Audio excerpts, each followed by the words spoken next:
अशाच नवनवीन घडामोडी पाहण्यासाठी आजच आमच्या एस भारत यूट्यूब न्यूज चॅनलला लाईक करा, शेअर करा आणि सबस्क्राईब करा.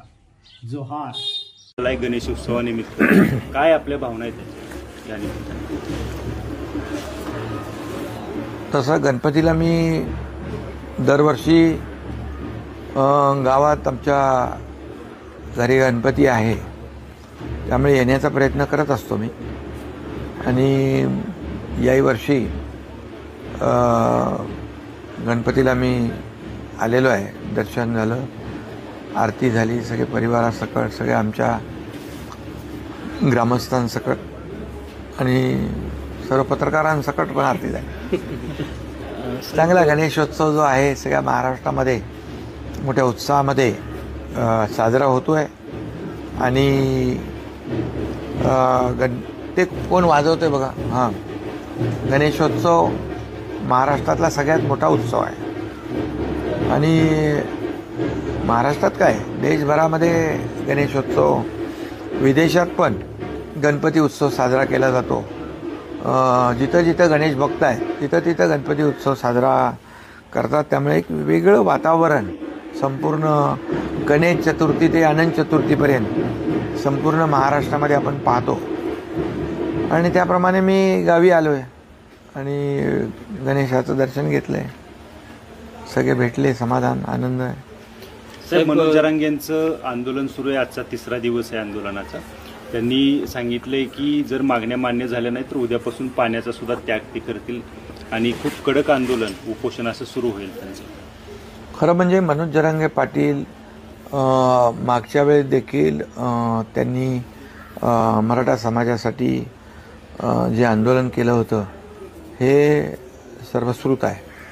आणि त्यावेळेस मी मुख्यमंत्री होतो आणि त्यावेळेस देखील आम्ही एक सामाजिक बांधिलकी जपण्याचा किंबहुना त्यांच्या आंदोलनाच्या माध्यमातून ज्या काही त्यांच्या मागण्या होत्या त्यामध्ये मला आठवतं आहे की 10% आरक्षण आमच्या सरकारने दिलं.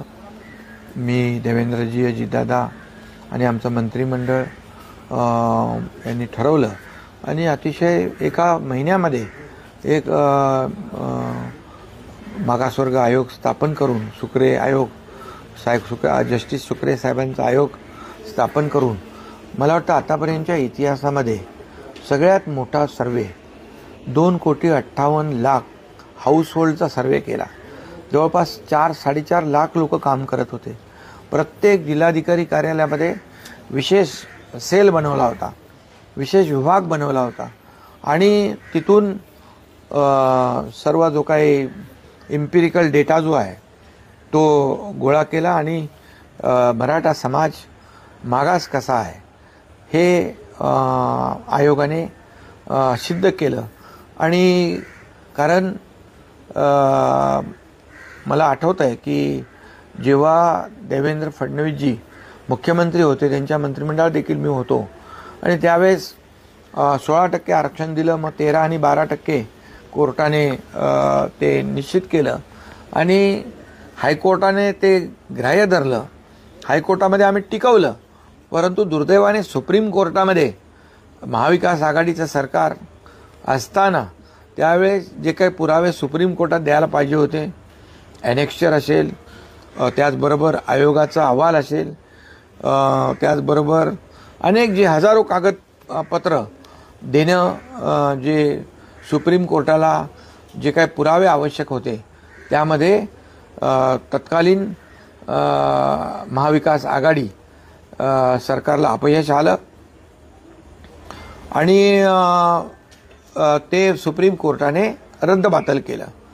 परंतु आमचं महायुतीचं सरकार आल्यानंतर, मी मुख्यमंत्री झाल्यानंतर मी जाहीर छत्रपती शिवाजी महाराजांची शपथ घेतली आणि त्याप्रमाणे कायदेशीर आणि नियमामध्ये बसून कायद्याच्या चौकटीत टिकणारं आणि त्यासाठी आयोग नेमून त्याला टर्म्स ऑफ रेफरन्स दिला आणि काय काय आपल्याला कसं तो इम्पिरिकल डेटा आणि काय मुद्द्यावर गोळा करायचा. जसं मराठा समाज जो आहे मागास म्हणजे माथाडी आहेत, ऊसतोड कर्मचारी आहेत, मोलकरणी घरकाम करणारे आमच्या भगिनी आहेत, डबेवाले आहेत, त्याचबरोबर शेतकऱ्यांच्या ज्या आत्महत्या झाल्या त्यात मोठ्या प्रमाणावर मराठा समाज आहे.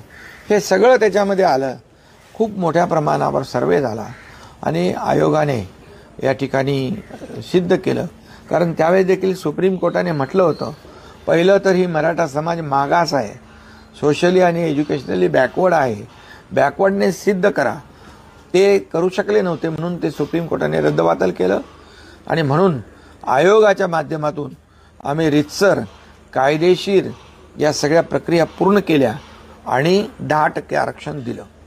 10% आरक्षण जे दिलेलं आहे ते आजही लागू आहे. शैक्षणिक आणि नोकऱ्यांसाठी ते लागू आहे. त्याचा लाभ मराठा समाज घेतोय. आणि त्याचबरोबर कुणबी प्रमाणपत्र जी आहेत, जी मनोज जरांगे पाटलांची मागणी होती की आमच्याकडे मराठवाड्यामध्ये कुणबी प्रमाणपत्र मिळत नाहीत. आम्ही जस्टिस शिंदे कमिटी त्याला गठीत केली आणि जस्टिस शिंदे कमिटीने अतिशय चांगलं काम केलं आणि जवळपास 8-10 लाख नोंदी ज्या गेल्या अनेक वर्षापासून मिळत नव्हत्या त्या देखील आमच्या महायुतीच्या काळामध्ये आम्ही सुरू केल्या आणि त्याचाही लाभ आज लोक घेत आहेत. मग त्याच्यामध्ये अनेक ज्या काही योजना आहेत, तुम्ही काही लोक म्हणाले की बाबा कोण म्हणाले की काय केलं, त्यांना विचारा जाऊन, एकनाथ शिंदेने विचारा. हा राज ठाकरे मराठा आंदोलनाबाबत जर तुम्हाला उत्तर एकनाथ शिंदे देतील किंवा जरांगे का परत आले एकनाथ शिंदे. म्हणून मी तेच उत्तर देतो की त्यांना पूर्ण माहिती त्यांनी घेतली पाहिजे होती की हे जे 10% आरक्षण, खरं म्हणजे आरक्षण कुणामुळे गेलं त्यांना त्यांनी विचारायला पाहिजे होते प्रश्न. कसे फेल झालात तुम्ही, कसं तुम्हाला आरक्षण जे देवेंद्र जींच्या काळात सरकारने दिलं होतं ते तुम्ही हायकोर्टात आम्ही टिकवलं, परंतु तुम्ही का टिकवू शकले नाहीत असा प्रश्न उलट सुप्रीम कोर्टामध्ये विचारला पाहिजे होता त्यांना, तत्कालीन मुख्यमंत्री आणि त्यांच्या सरकारला. तर परंतु ठीक आहे, म्हणून मी हे जे काही बोलतोय ते काही लोकांना माहीत पडावं म्हणूनच बोलतोय. 10% आरक्षण आम्ही दिलं. कुणबी प्रमाणपत्र जस्टिस शिंदे कमिटी गठीत करून अनेक त्याच्यामध्ये पुरावे शोधून कुणबी नोंदी शोधल्या 1967 पूर्वीच्या आणि त्यांना कुणबी प्रमाणपत्र मोठ्या प्रमाणावर मिळाली. त्याचाही लाभ मराठा समाज या ठिकाणी घेतोय. त्याचबरोबर या ठिकाणी अण्णासाहेब पाटील आर्थिक विकास महामंडळाच्या माध्यमातून माझ्याकडे आकडेवारी आहे की जवळपास आज आम्ही त्यांना अण्णासाहेब पाटील आर्थिक विकास महामंडळ 10 लाखाची मर्यादा आम्ही 15 लाख केली.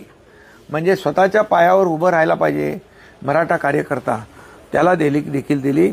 आणि जवळपास 70,000 लोकांना 5,000-6,000 कोटींचं कर्ज वाटप बँकांच्या मार्फत केलं आणि जवळपास 600 ते 700 कोटी त्याचं व्याज, कारण ते बिनव्याजी दिलेलं आहे, त्याचं व्याज सरकारने भरलेलं आहे. हे एक मोठं काम आम्ही केलं. त्याचबरोबर सारथीच्या माध्यमातून अनेक लोक MPSC UPSC मध्ये पुढे आलेत. परदेशी शिक्षण देखील आम्ही देण्याचा निर्णय घेतला. हे सगळे जे आहे त्याच्यामध्ये तुम्हाला मी ह्या कॉपीज देईन. आणि पूर्णपणे आज जर पाहिलं आपण सारथीच्या माध्यमातून देखील खूप मोठ्या प्रमाणावर मुलं उच्च शिक्षण घेत आहेत, MPSC UPSC मध्ये पास होत आहेत, परदेशी शिक्षण घेत आहेत. त्याचबरोबर राजश्री छत्रपती शाहू महाराज शिक्षण शुल्क शिष्यवृत्ती योजनेत 17,54,494 विद्यार्थ्यांनी व्यावसायिक शिक्षणासाठी आम्ही जवळपास 9,000 कोटी रुपये मंजूर केले. मराठा आंदोलनामध्ये मृत्युमुखी पडले त्यांना 10 लाख रुपये मदत दिली. त्याचबरोबर त्यांना ST मध्ये नियुक्त्या काही 20 लोकांना दिल्यात. हा आकडा अगोदरचा आहे, आणखी जसे जसे येत आहेत तसे आम्ही त्यांना देतोय की जे कोणी असतील जे मराठा आंदोलनामध्ये मृत्युमुखी पडले असतील समाजासाठी भांडताना त्यांना 10 लाख रुपये आणि सरकारी नोकरी देण्याचा निर्णय आम्ही घेतलेला आहे. त्याच्यापासून आम्ही बिलकुल मागे आम्ही हटणार नाही.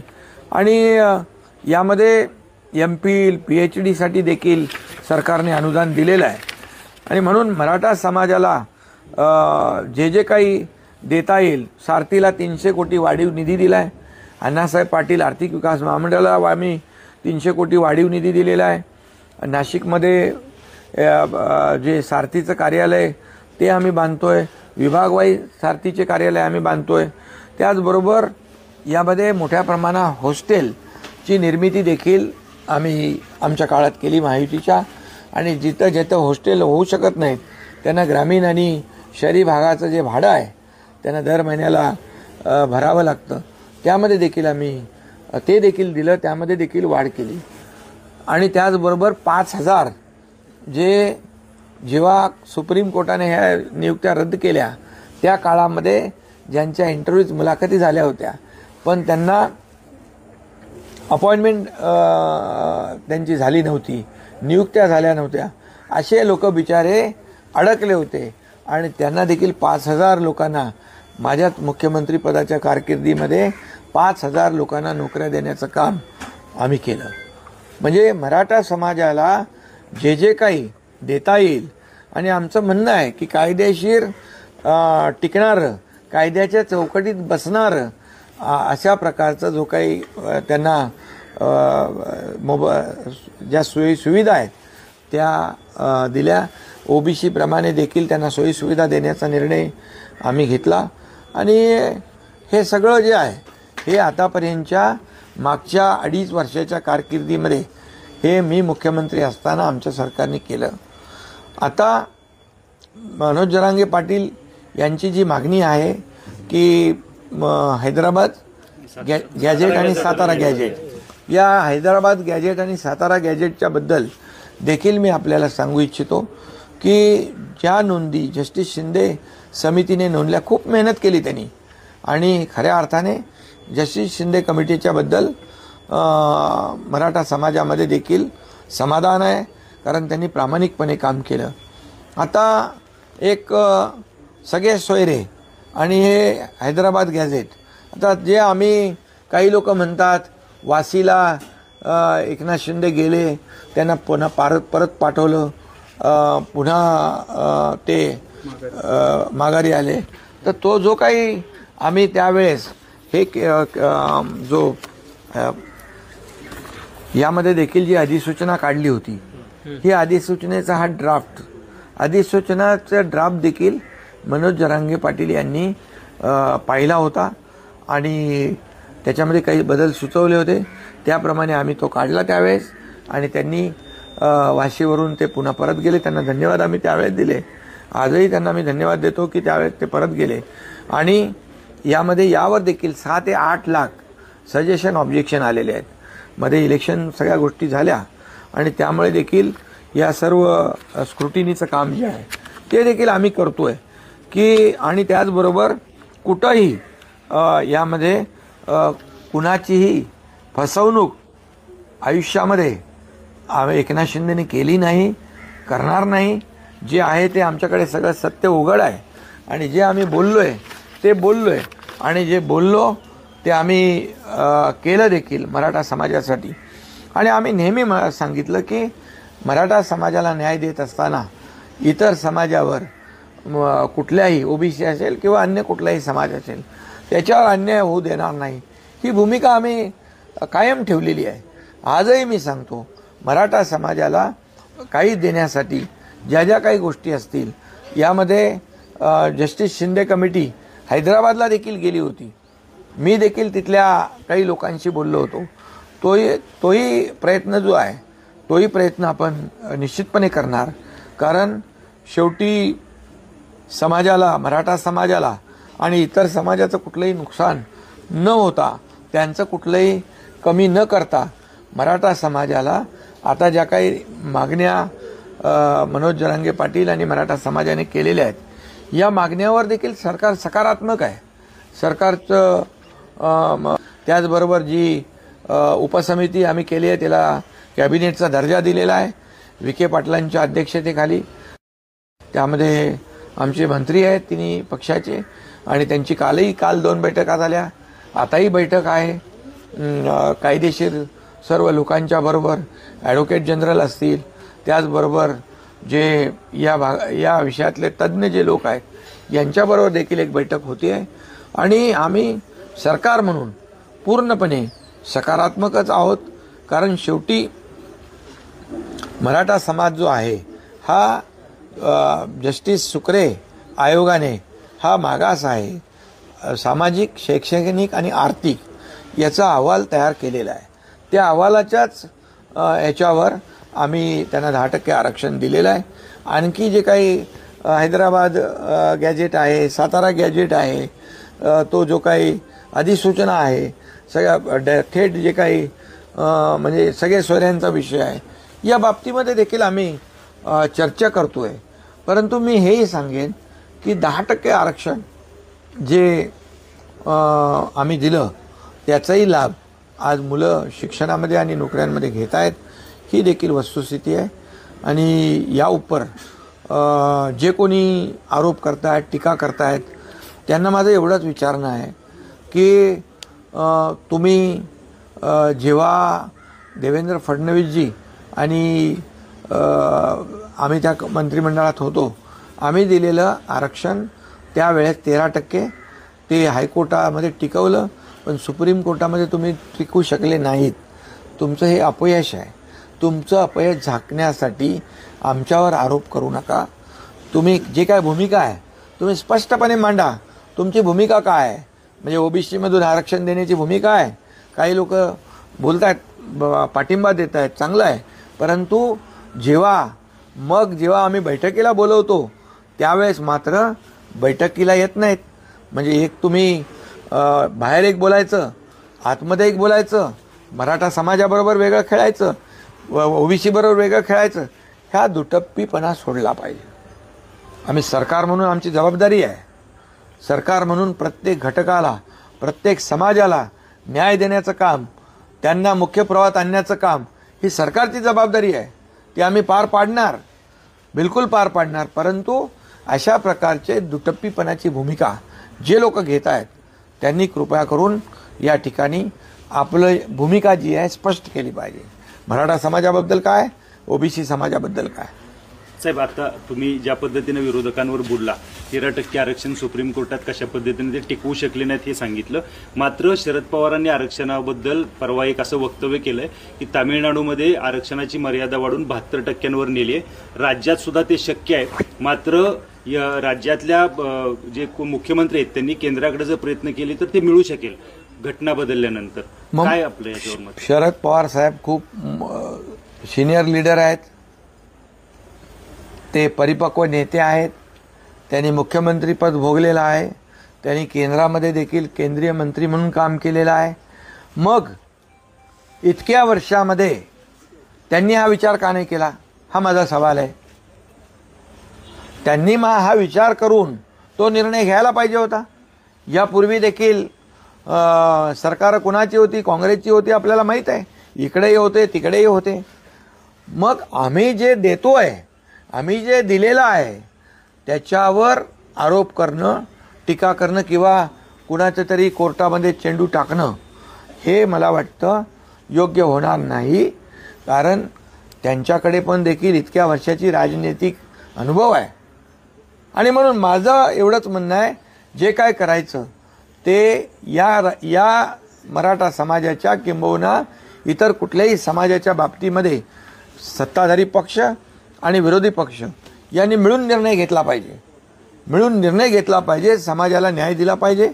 परंतु इकडे वेगळी भूमिका, तिकडे वेगळी भूमिका असं कृपया कोणी करता कामा नये. साहेब, छगन भुजबळांचं असं म्हणणं आहे की आतापर्यंत जे 10% आरक्षण दिलं आहे तेच आता कायम ठीक आहे, इथं पुढे देण्याची गरज नाही, अशा पद्धतीने ते विधान करतात. नाही, 10% आरक्षण तर दिलेलंच आहे ना. ते 10% आरक्षण जे आहे ते कोर्टामध्ये आहे आणि ते टिकवण्याचं काम सरकार नक्की करेल. परंतु कायद्यामध्ये जे आपला कायदा आहे, या कायद्यामध्ये जे जुन्या कुणबी नोंदी ज्या आहेत, हा कायदा आहे. कायदा हा आपण नाही केला आहे. हा सर्व म्हणजे मराठा समाजाला, ओबीसी समाजाला, इतर सर्व समाजाला हा लागू आहे ज्याच्या नोंदी जुन्या आहेत 1967च्या आणि दुसरा एक तो हा काढ ना जी रूल्स 2012चा.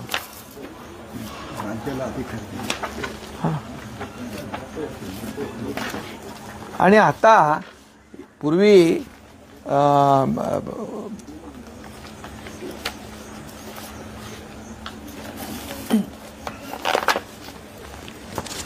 याच्यामध्ये बघा ओबीसी साठी 13 ऑक्टोबर 1967 पूर्वीचा जातीचा पुरावा असेल तर ते नोंद ग्राह्य धरतात. त्याचबरोबर अनुसूचित जातीसाठी 10 ऑगस्ट 1950 पूर्वीचा जातीचा पुरावा असणे म्हणजे नोंद असणे आणि विमुक्त जाती भटक्या जमाती 21 नोव्हेंबर 1961 हा कायदा आहे.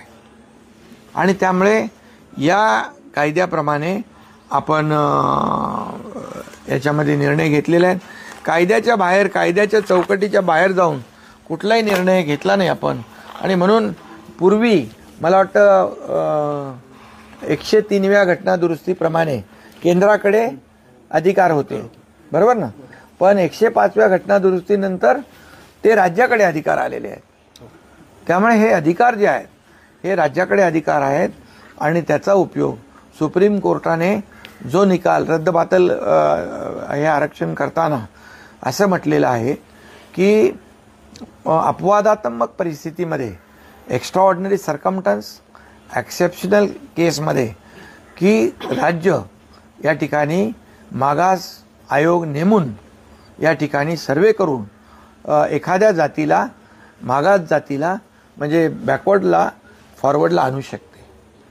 आणि त्यामुळे त्याप्रमाणे आम्ही नियमाप्रमाणे सगळं काम केलेलं आहे 10% आरक्षण देण्याचं.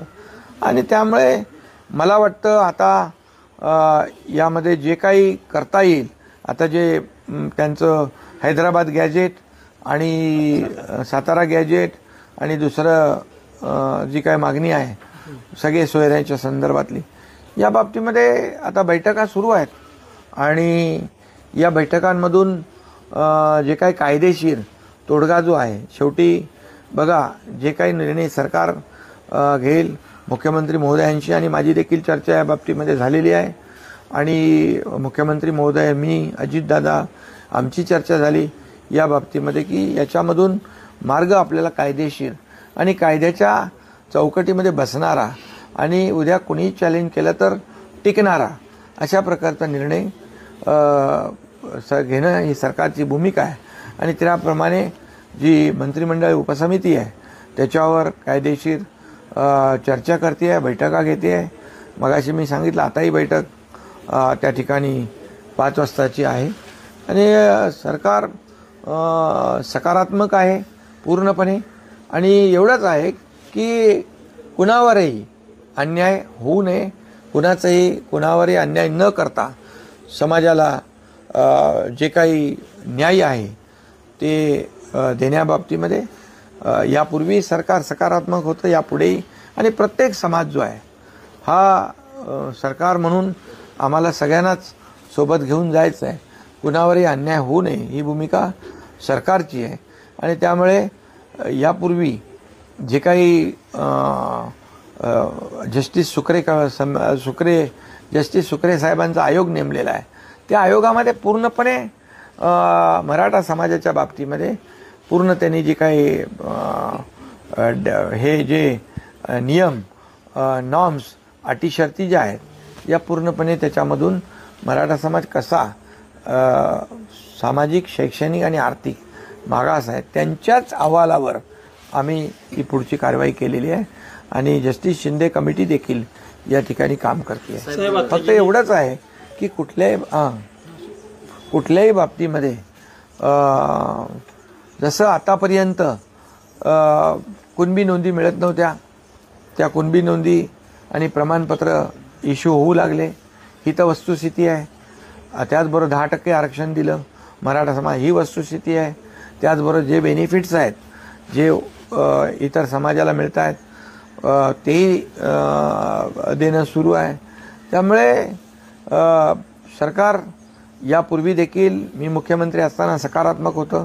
देवेंद्रजी मुख्यमंत्री आहेत त्यांच्या देखील आत्ता आम्ही टीम म्हणून काम करतोय आणि आम्ही सर्वजण या बाबतीमध्ये सकारात्मक आहोत. भाजप नेते चंद्रकांत पाटील त्यांचं असं म्हणणं आहे की मनोज जरांगे आणि दुसरी गोष्ट, मगाशी तुम्ही म्हणालात की देवेंद्रजींच्या बाबतीमध्ये कुणीतरी काय टीका केली. देवेंद्र फडणवीसांना अडचणीत आणण्यासाठी तुम्ही मराठा आंदोलकांना वेगळ्या पद्धतीनं मदत करताय असं.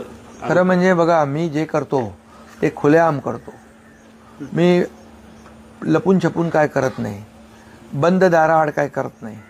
आणि म्हणून जे मी केलं, जे पाप पूर्वीच्या मुख्यमंत्र्यांनी केलं होतं 2019ला मॅन्डेट असताना, देवेंद्रजींच्या बरोबर या महाराष्ट्राच्या जनतेच्या बरोबर त्यांच्या पाठीत जो खंजीर खुपसला होता आणि मॅन्डेटला डावलून लाताडून सरकार स्थापन केलं होतं मुख्यमंत्री पदाच्या खुर्चीसाठी, ते दुरुस्त करण्याचं काम या एकनाथ शिंदेने केलं आहे. आणि म्हणून 2022मध्ये या महाराष्ट्रातल्या जनतेच्या मनातलं सरकार आम्ही आणलं आणि म्हणूनच त्यांना हे बोलण्याचा नैतिक अधिकार नाही. देवेंद्रजी आणि आम्ही ताकदीने, मजबूतीने या ठिकाणी या सर्व जे काही प्रसंग येतील त्यांना तोंड देऊ आणि सरकार म्हणून योग्य तो निर्णय घेऊन. हे लपून छपून काम करण्याचं माझं सवय नाही आहे. जे काय करायचं होतं मी अगदी उजेडात करतो. सर, मनोज जरांगेंना अमित शहा भेटायला गेले नाहीत अशी एक टीका होती की याबाबत तिथं त्या दिवशी येऊन सुद्धा तिथं भेट झाली नाही. चर्चा पण झाली. अरे बाबा, असं हे विरोधक जे आहेत, हे विरोधक अशा प्रकारचे संभ्रम पसरवून या ठिकाणी समाजामध्ये तेढ निर्माण करण्याचा प्रयत्न करतायत. अरे विषय काय आहे? आता जे काही विषय आहेत ते राज्य सरकारशी निगडीत आहेत आणि राज्य सरकार या ठिकाणी समर्थ आहे. त्यामुळे ते आले होते गणपती दर्शनाला आणि हे त्यांच्याशी तिकडे लिंक करणं, जोडणं, हे असं विरोधी पक्षाचं जे काही चाललेलं आहे.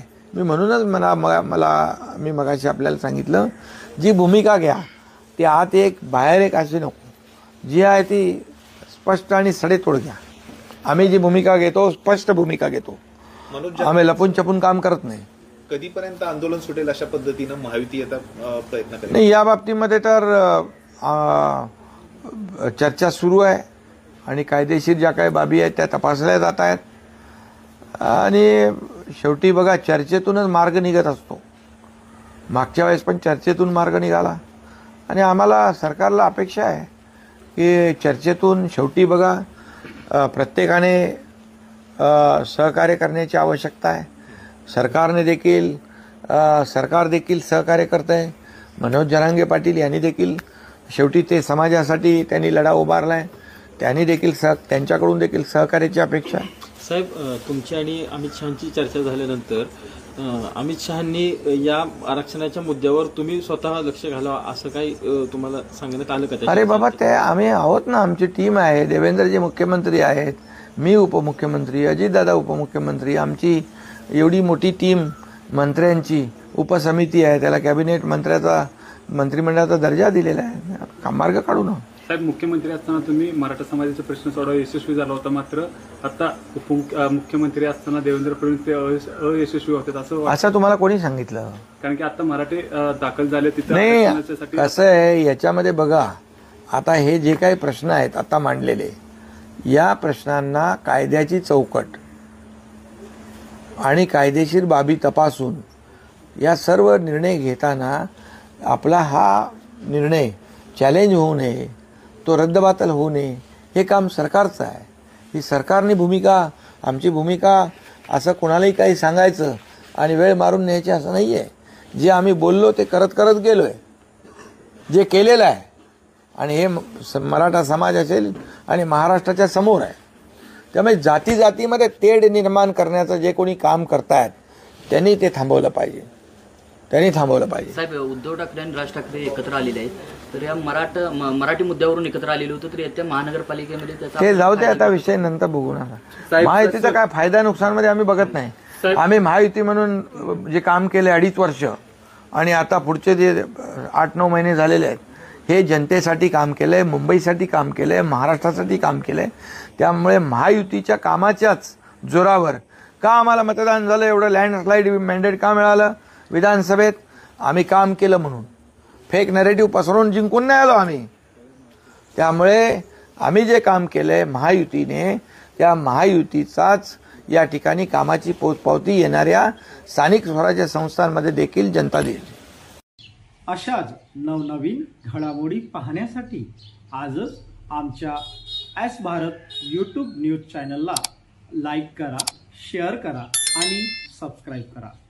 जोहार.